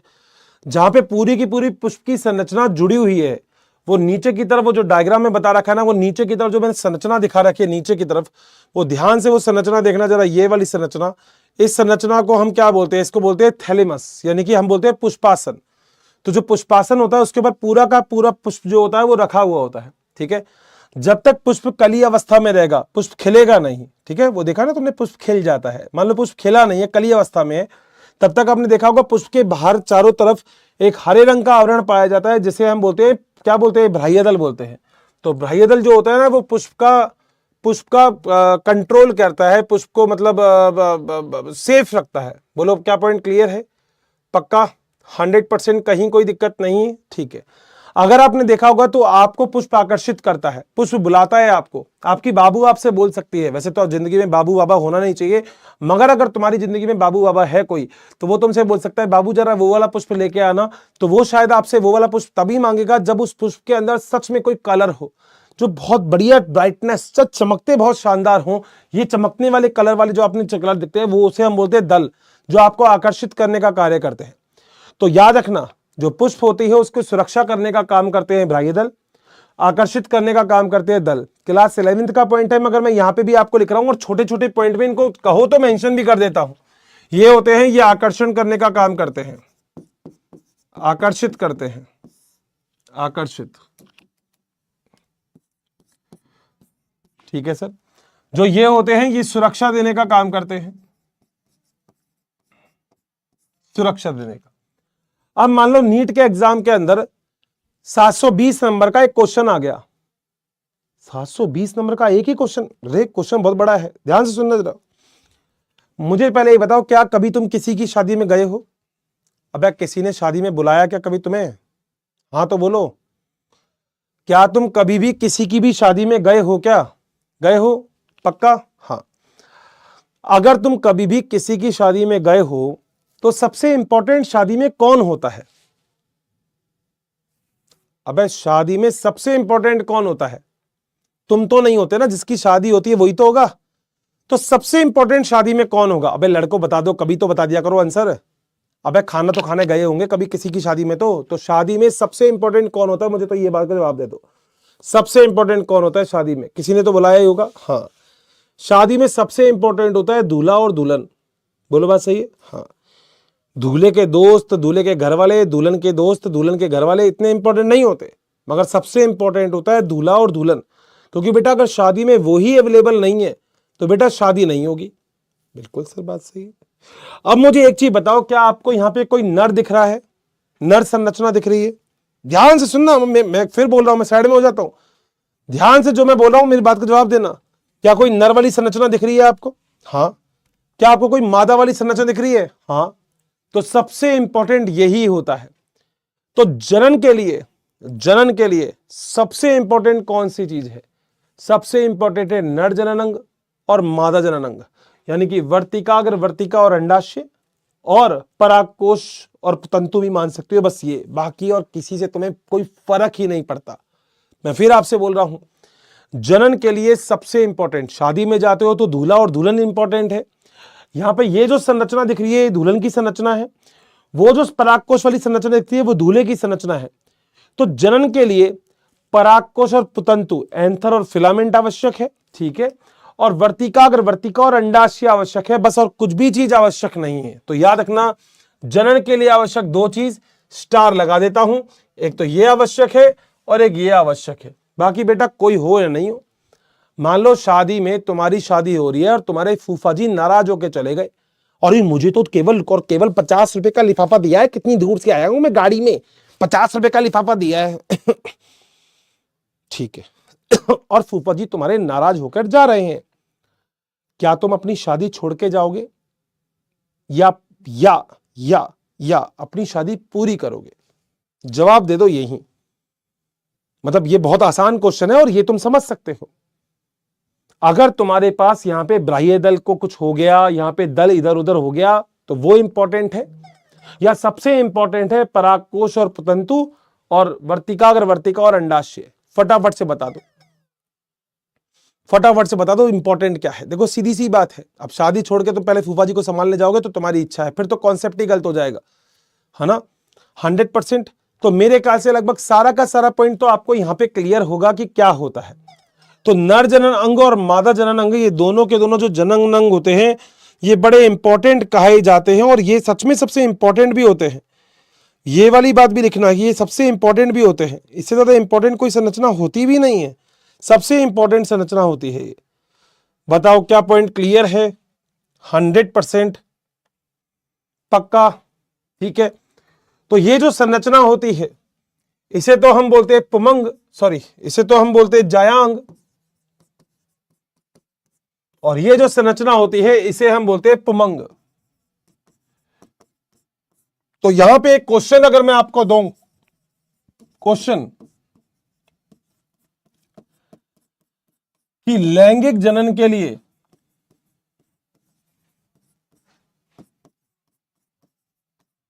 अति आवश्यक क्या है?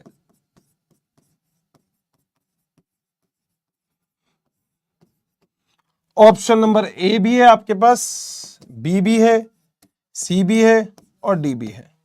ऑप्शन नंबर ए है आपके पास पुमंग, पुमंग का मतलब होता है मेल। बी है जायांग, जायांग का मतलब होता है फीमेल। सी है आपके पास बाह्य दल और डी है ए व बी दोनों। तो मुझे बताओ मेरे दोस्तों, आप इसमें से इसका आंसर क्या करोगे? तुम्हारे ये यहां पर ये चालू कर दिया मैंने पोल। मेरे ख्याल से सबको पोल तो मिल रहा होगा, वहां पर पोल देखो, पोल मिल रहा है क्या? बेटा देखो मजाक में भी कभी ये मत करना गलत आंसर दे रहे हो, मैं फिर बोल रहा हूं। कुछ बच्चे ऐसे हैं जो मजाक में गलत आंसर कर रहे हैं, मैं फिर बोल रहा हूं बेटा गलत करोगे तो अपना नुकसान करोगे, आपको नहीं करना है। सीरियस नोट पे पढ़ना है अपन को, बहुत सीरियस नोट पे पढ़ना है, कोई ऐसी टेंशन नहीं लेनी है, बिल्कुल सामने सामने सब कुछ दे रखा है, तो बिल्कुल गलत वाली बात नहीं करनी।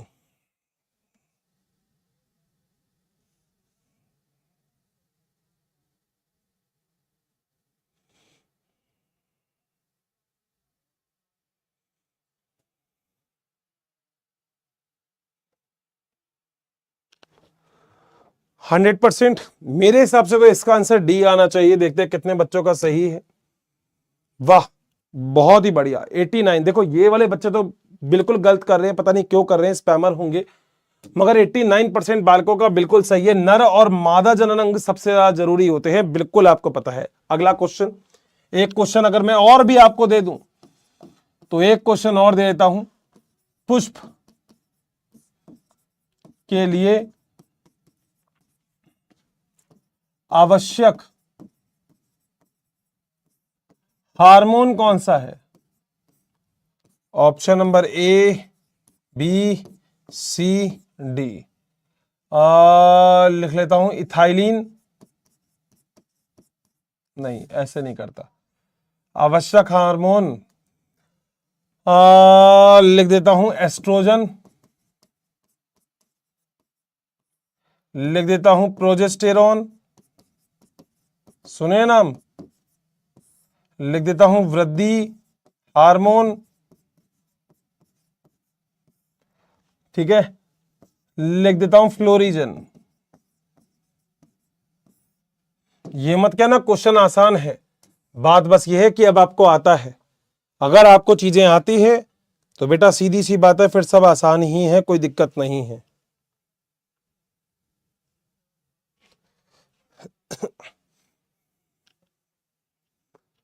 गलत मत करना, बस गलत मत करना, मैं बोल रहा हूं बस गलत मत करना। चीजें आसान है, बहुत आसान है, गलत मत करना। बस एक ही रिक्वेस्ट है आप लोगों से कि गलत मत करना।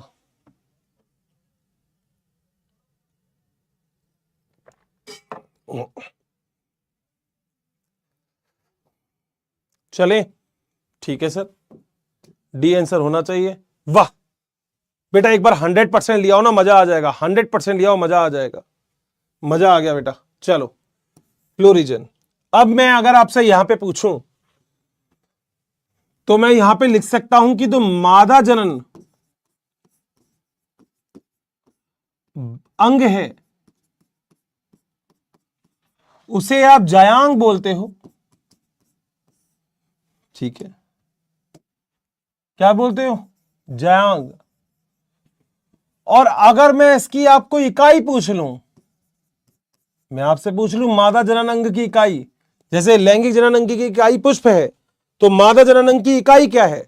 तो आप हमेशा एक ही जवाब देना मुझे, उसकी इकाई का नाम है स्त्री केसर। बोलो क्या नाम है? स्त्री केसर है। ठीक है, अगर मैं ऐसे ही आपसे पूछ लूं कि नर जनन अंग क्या होता है, नर जनन अंग बताना चैप्टर इजी है क्या? तो बेटा बोलो नर जनन अंग को क्या बोलते हैं? अगर याद है तो नर जनन अंग को क्या बोलते हैं बताओ, क्या बोलते हैं? पुमंग। और अगर मैं आपसे ही इसकी इकाई की बात करूं तो इसे हम क्या बोलते हैं? इसे हम बोलते हैं पुंकेसर। बताओ कितना आसान है, यही बायोलॉजी है। मगर तुम घबरा जाते हो, सर बड़ा मुश्किल होगा। बताओ कहां कहां मुश्किल है? बोलो, क्या डन है?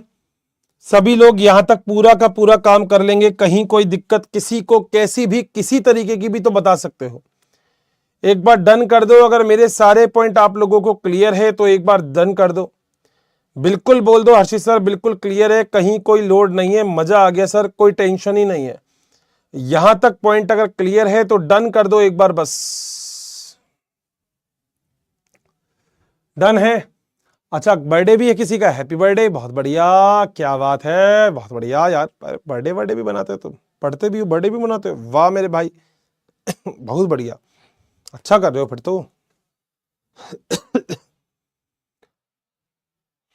अब बेटा आज का सबसे इंपॉर्टेंट डायग्राम जो आपकी एनसीईआरटी में है ही नहीं, आज का ऐसा इंपॉर्टेंट डायग्राम जो शायद मैंने बनाया और वो मुझे इतना अच्छा लगता है कि उस डायग्राम के बेस पे मैं पूरा का पूरा चैप्टर खत्म करने की काबिलियत रखता हूं। इस पूरे पेज के अंदर मैं आज जो आपको डायग्राम बनाने वाला हूं, उस डायग्राम को देखने के बाद आप भी मेरे से एक ही बात बोलने वाले हो, हर सर एक बात पूछनी है आपसे। मैंने कहा क्या? आप ये डायग्राम बनाना सीखते कहां पे हो? आखिर किस जगह से आपने ऐसा डायग्राम बनाना सीखा है कि आप डायग्राम बनाने के बाद उसके कॉन्सेप्ट वहीं पे ही क्लियर कर देते हो? अब बेटा देखो, ये तो पता है जब मैं पढ़ता था ना, तब मुझे बॉटनी का मुझे सब कुछ बहुत मुश्किल लगता था। मुझे लगता था कि यार ये सच में बायोलॉजी इतनी मुश्किल है, मैं करूंगा कैसे? मगर फिर मुझे एकदम से कभी कभी, देखो आप जब खुद के लिए पढ़ते हो ना तो आप बेकार पढ़ सकते हो, मगर जब आपको सच में किसी को पढ़ाना होता है तो बेटा फिर कभी भी बेकार नहीं पढ़ सकता इंसान, फिर उसको अच्छा ही पढ़ना पड़ता है। तो बस यही बात मान लो, मैंने केवल तुम लोगों के लिए सारी की सारी तरीके टेक्निक केवल तुम्हारे लिए है। आज एक ऐसा डायग्राम बनाने वाला हूं और आज ही मेरी क्लास में ऐसा कोई बच्चा नहीं होगा जिसको ये याद नहीं हो। वो यही बोलेगा हर्षित सर क्लास में याद हो गया। सुनो जरा, जब मैंने आपको सबसे पहले चैप्टर की शुरुआत की थी आज, तब मैंने आपको निषेचन का मतलब बताया था। क्या सभी लोगों को निषेचन पता है क्या? हाथ फटाफट डन कर दो, ओके कर दो। देखो आज सबसे इंपॉर्टेंट है, मैं कह रहा हूं जिन बच्चों को फालतू की बात करनी है वो करते रहो, जिसको पढ़ना है, जिसको सच में पढ़ना है, जिसको 2 साल के बाद सिलेक्शन लेना है, वो यहां पे मेरे साथ बैठेगा, वो यहां पे डन कर दो। उसको पता है निषेचन क्या होता है। नर और मादा युग्मक जब दोनों पास पास आते हैं, ऐसे संलित हो जाते हैं, मिक्स हो जाते हैं, उसे हम निषेचन कहते हैं। ठीक है, अब पूरी बायोलॉजी में जैसा भी कोई प्रोसेस है उसको मैं 3 भागों में बांट रहा हूं। पहला भाग है ये जिसे हम बोलते हैं निषेचन पूर्व प्रावस्था। निषेचन पूर्व प्रावस्था। निषेचन पूर्व प्रावस्था का मतलब होता है फर्टिलाइजेशन से पहले की बात, जब निषेचन हुआ ही नहीं, नर युग्मक बन गया, मादा युग्मक बन गया, मगर जुड़ा नहीं, मिला नहीं अभी। ठीक है, आ जाओ, इसे हम इंग्लिश में बोलते हैं प्री फर्टिलाइजेशन। अरे सर इंग्लिश लिखोगे? अरे pre fertilization event. Wow sir, मजा आ गया। ठीक है, लड़का लड़की दोनों, देखो मैं बोल रहा हूं मजेदार कॉन्सेप्ट बताऊंगा। निषेचन पूर्व यानी कि लड़का और लड़की को शादी के लिए तैयार करना, ठीक है, यानी कि शुक्राणु और अंडाणु का निर्माण करना। अरे सर बहुत बढ़िया। यानी कि सीधी सी बात है, यहां पे दो काम होंगे। क्या क्या काम होंगे? पहला काम है नर व मादा युग्मक, युग्मक जानते हो ना, अंडकोशिका शुक्राणु का निर्माण। वाह सर मजा आ गया, बोलो बात सही है। अंडकोशिका भी बनेगी और शुक्राणु भी बनेंगे, सर जबरदस्त बात है, ठीक है। मगर बेटा शादी जब होती है तो बारात जाती है, डन करना है यहां पे लिख के, जब शादी होती है तो बारात जाती है। हाँ, बारात जाती है तो कौन लेके जाता है? दूल्हा। दूल्हे का मतलब क्या है? नर युग्मक। तो नर युग्मक कहां तक जाएगा? मादा युग्मक के पास। तो नर युग्मक का मादा युग्मक तक पहुंचना, यह भी इंपॉर्टेंट हो गया। अरे सर दूसरा पॉइंट लिख दो, नर युग्मक का मादा युग्मक तक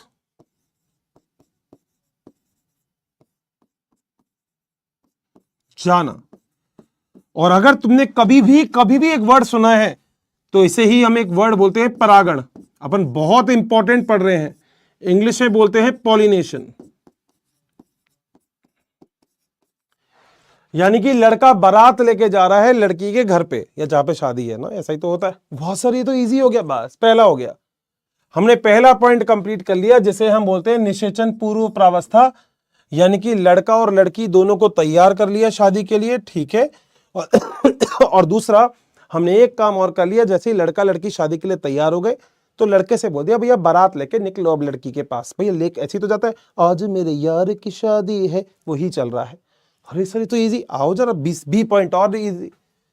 जब शादी हो गई तो निषेचन की अभिक्रिया होगी, हाँ यही बात। तो इसे हम बोलते हैं फर्टिलाइजेशन।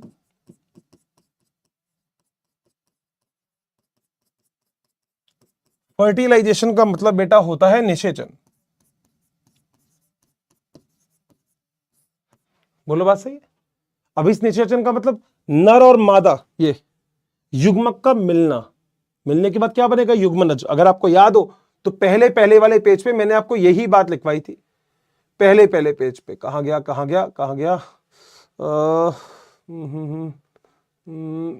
ये रहा, नर और मादा युग्मक का निषेचन, जिससे क्या बना था? युग्मनज बना था। अरे सर तो बस आ जाओ, वही चलेगा बेटा चैप्टर में, अब कुछ नया नहीं है। क्या लिख रहा हूं मैं? लिख दो सर, लिख दो, मजा आ गया सर, लिख दो। नर व मादा युग्मक का निषेचन। और जैसे ही नर युग्मक और मादा युग्मक का निषेचन हो गया तो इसे हम इंग्लिश में क्या बोलते हैं? ऊपर लिख दिया मैंने फर्टिलाइजेशन। तो वे युग्मनज का निर्माण।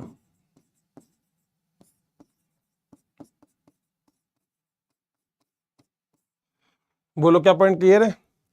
लड़का और लड़की दोनों शादी के लिए तैयार हुए, सर बहुत बढ़िया। लड़का जो है वो बारात लेके पहुंचा, बहुत बढ़िया। निषेचन हो गया, बहुत बढ़िया। यहां तक क्या पॉइंट क्लियर हो गया? तो वैसे तो अगर देखा जाए तो इतना ही याद रख लो इसमें नर व मादा युग्मक का निषेचन ही हो गया, बस ये नर युग्मक मादा युग्मक निषेचन पास पास आ गए, बहुत बढ़िया। तीसरा क्या है? निषेचन से पहले निषेचन, तो ये क्या होगा? निषेचन के बाद, तो पश्च निषेचन लिख देता हूं, पश्च निषेचन प्रावस्था। एनसीईआरटी में नहीं है मगर इससे पूरा चैप्टर रिकॉल हो जाएगा। पोस्ट फर्टिलाइजेशन इवेंट, और ये पॉइंट कौन सा था? सी। और यहां पे क्या होगा? यहां पे वो सारे काम होंगे जो तुमने सुने हैं। युग्मनज का निर्माण, बीज का निर्माण,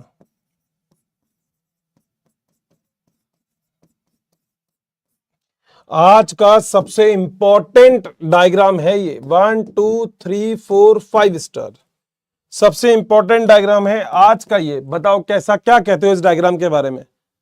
मैं फिर बोल रहा हूं, रिक्वेस्ट है आप लोगों से, साइड में हो रहा हूं, मेरी बात ध्यान से सुनना। आज हम जो पढ़ रहे हैं उसका नाम है निषेचन। निषेचन का मतलब क्या होता है? नर और मादा युग्मक का संलयन होना, शुक्राणु अंडाणु। अब तो आपको पता है, लड़के के पास शुक्राणु, मादा के पास अंडाणु। सर बहुत बढ़िया। अब सुनो, 3 प्रावस्था हो गई, ठीक है। एक होती है शादी से पहले, एक होती है शादी, एक होती है शादी के बाद। ऐसे तो समझ सकते हो, ये छोड़ो। हाँ सर ये सही है।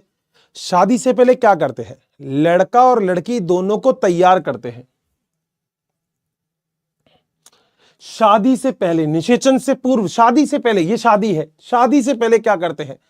लड़का बारात लेके लड़की के घर जाता है, ठीक है। जब ये सारा काम हो जाता है तो क्या होती है? शादी। लड़का लड़की, लड़के के शुक्राणु लड़की के अंडाणु मिल जाते हैं, ठीक है, निषेचन हो गया, बहुत बढ़िया।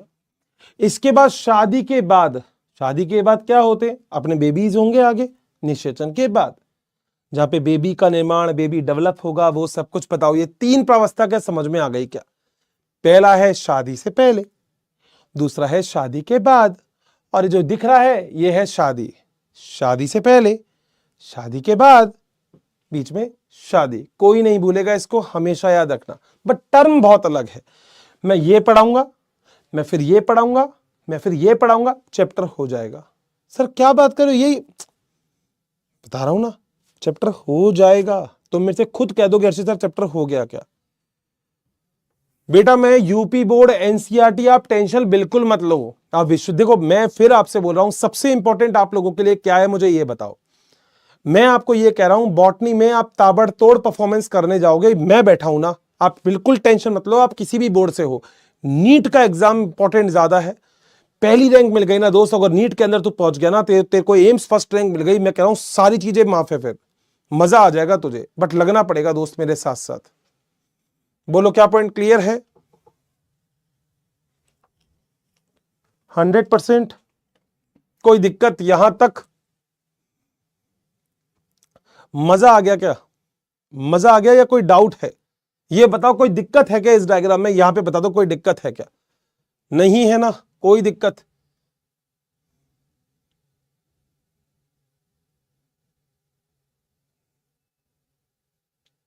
पक्का? एक बार दिल बना दो अगर मजा आ गया तो। आप लोग यही सब कुछ पढ़ने वाले हो, मगर एक बार बता दो कि मजा आ गया क्या? आज कॉन्सेप्ट क्लियर हुआ क्या यहां पे बैठने के बाद?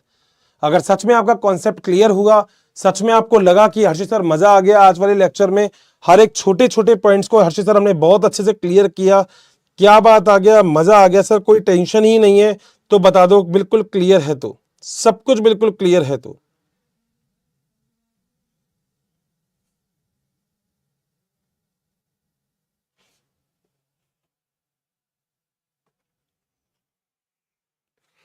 डन है? कोई दिक्कत तो नहीं है? पक्का? कोई भी टेंशन नहीं है? ठीक है, आराम आराम से पढ़ेंगे, कोई जल्दी नहीं है। जितने लेक्चर इस चैप्टर को अलॉटेड हैं अपन कर देंगे, बढ़िया कर देंगे, टेंशन फ्री कर देंगे। आपको बोर्ड की भी तैयारी करवाने वाला हूं मैं इस वाले बैच में। तो बोलो क्या यहां तक पॉइंट क्लियर है? तो बोर्ड में आपको कैसी भी कोई भी दिक्कत नहीं आएगी। आपको कैसे लिखना है बोर्ड के एग्जाम्स में मैं आपको बताऊंगा। मगर देखो यार, फिर ट्रस्ट करो एक बार विश्वास तो देखो तुम्हें करना पड़ेगा, एक बार ट्रस्ट करना पड़ेगा, एक बार मेरे को देखना पड़ेगा कि हर्षित सर आपके ऊपर ट्रस्ट कर रहे हैं। जिन बच्चों ने 11th मुझसे पढ़ी थी, अगर आपने 11th पढ़ी है तो अच्छी बात है, अगर आपने 11th नहीं पढ़ी है तो जिन्होंने पढ़ी है उनको पता था कि मैंने बहुत इंपॉर्टेंट चैप्टर भी ऐसे ऐसे हंसी मजाक में निकाल दिए। मतलब मजा आता है दोस्त। टिपिकल बॉटनी में कुछ है ही नहीं, मैं बैठा हूं तो कुछ नहीं है। जब मैं पढ़ सकता हूं तो मैं तुम्हें पढ़ा सकता हूं, इतनी सी बात है। ठीक है, मजा आ गया। सो इजाजत है। शेर तो मैंने आपको सुनाई दिया था आज, मेरे ख्याल से शेर में मजा आया होगा। कुछ बच्चे कह रहे हैं गाना गा दो, गाना तो बेटा आता ही नहीं है मुझे, गाना भी गा देंगे कभी नेक्स्ट टाइम, ठीक है। चलो एक छोटा सा गाना बस तुम लोगों के लिए, 2 लाइन गाऊंगा बस, 2 लाइन ना। क्या गाना गा सकता हूं? एक बार दिल बना दो, यहाँ पे दिल की बरसात होनी चाहिए। तो एक गाना, अच्छी आवाज है बुरी आवाज है कोई दिक्कत नहीं है, बस सुन लेना, केवल तुम लोगों के लिए गाता हूं मैं, ठीक है। मैं नहीं तो कोई सिंगर थोड़ी ना हूं कि बाजार में जाके गाऊंगा, कोई मुझे सुनेगा भी नहीं। तुम सुनते हो ना, मैं बेकार भी गाऊंगा, मुझे पता है तुम बहुत अच्छा गाओगे, तुम कहोगे अच्छा गा रहे हो। लव यू दोस्त, बहुत सारा प्यार भाई, थैंक यू सो मच। पहली बात तो दिल से शुक्रिया। क्या एक गाना गा दूं, एक सॉन्ग तुम्हारे लिए, ठीक है। और बहुत अच्छा लगा यार, मज़ा आ गया तुम लोगों के साथ। आज ये पहली क्लास थी हमारी। थैंक यू सो मच, बहुत सारा प्यार। सो एक सॉन्ग, अच्छा दिल दिल, अच्छा ठीक है, मज़ा मुझे भी आया। आप सच में आप लोगों के साथ एक सॉन्ग सुनाता हूँ। और इन दिनों सॉन्ग है, मैं अभी जब आ रहा था यहाँ पे कोचिंग में क्लास लेने के लिए, आज इनफैक्ट मैं नोएडा आया हुआ था। सो आपने देखा भी होगा, अभी लक्ष्य के बैच का जब ओरिएंटेशन हुआ था तब उस टाइम भी सो मैं नोएडा आया हुआ था, तो वहाँ पे ही हूँ अभी मैं नोएडा में ही। सो अभी गाड़ी में जब आया था तो वो गाना चल रहा था, तो मुझे वो मुंह पे गुनगुना देता हूँ बस थोड़ा सा हल्का सा, ठीक है। सो एक बहुत प्यारी लाइन है कि बता देना कौन सा गाना है, ठीक है। कि बेरंग सी है बड़ी जिंदगी, कुछ रंग तो भरो, मैं अपनी तन्हाई के वास्ते अब कुछ तो करूं। जब मिले थोड़ी फुर्सत, जब मिले थोड़ी फुर्सत, खुद से कर ले मोहब्बत, है तुझे भी इजाजत, कर ले तू भी मोहब्बत। इन दिनों दिल मेरा मुझसे है कह रहा कि अगर तुम सब तैयारी करोगे मैं तुम्हें सिलेक्शन दूंगा, मैं दूंगा सिलेक्शन, विश्वास करो सिलेक्शन दूंगा, बस तैयारी करो। Thank you so much, love you all, बहुत सारा प्यार आप लोगों को। बस मस्त रहो, गुनगुनाते रहो, हंसते रहो, पढ़ते रहो, बहुत सारा प्यार। गाना बेकार भी है तो कोई फर्क नहीं पड़ता, बेकार चलता रहता है। मैं गाना गाने नहीं, मैं पढ़ाने आया था। और आई थिंक आपको मजा आया होगा, आपको मजा आया होगा कि बायोलॉजी को डायग्राम के थ्रू भी पढ़ा जा सकता है। आज इतने छोटे से लेक्चर में हमने बहुत सारे अच्छे अच्छे डायग्राम बनाए, केवल आप लोगों के लिए बनाए। आशा करता हूं कि बहुत अच्छा गया होगा। बहुत प्यारे प्यारे डायग्राम के थ्रू हमने चीज़ें क्लियर की। हमने चैप्टर को हमेशा डायग्राम से पढ़ने की कोशिश की। हमने कोशिश की कि हम हर चीज़ डायग्राम के थ्रू क्लियर किए। और बहुत अच्छे अच्छे डायग्राम आज हम लोगों ने बनाए हैं, पढ़े हैं, और बढ़िया है। आपका होमवर्क मैं आपको बता देता हूँ आज का क्या है। होमवर्क भी आपको एनसीईआरटी की सारी चीज़ जो मैं बता रहा हूँ, जितना मैं बोल रहा हूँ बस उतना पढ़ना है, नोट्स पढ़ने हैं, दैट्स इट। और अब नोट्स बनाना, बहुत अच्छी सी नोटबुक आपको बनानी है, अच्छी सी। वहां पे सबसे पहले पेज में डॉक्टर लिखना है अपना नाम के आगे।